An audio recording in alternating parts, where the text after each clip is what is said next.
To answer that question, I don't think Cain Velasquez should fight in MMA again. I don't think he's done. I think the fight he had with Francis wasn't really I wouldn't say it wasn't a legitimate win for Francis, but a lot of people can say that his knee got hurt as he went down or it buckled, from the punch or whatever. There's too much to dispute that. I still think Cain at the time could have won another fight or two at least if he had fought other guys. But he's had a lot of injuries throughout his career. I think he missed 3 or 4 years at one point before fighting Francis because of injuries and surgeries, and that cost a lot of money for him.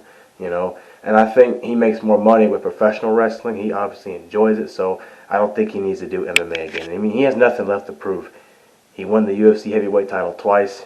He's beaten Brock Lesnar, Junior Dos Santos, Minotaur Nogueira. He's headlined pay-per-views. Clearly a future UFC Hall of Famer, so I don't think he has anything left to prove. I think if he wanted to come back and fight, he might have super fights.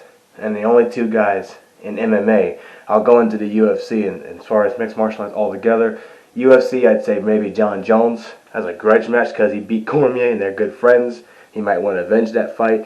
I don't think either guy's in their prime anymore. That's just my opinion. I could be wrong about Jon Jones. I haven't seen him fight in almost 2 years.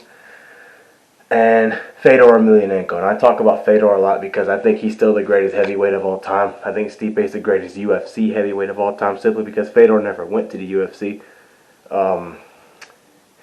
I think that would be a super fight. I think people would pay to see that fight because their styles are so similar. But other than that, I don't think he needs to come back as a full-time competitor again. He has nothing left to prove.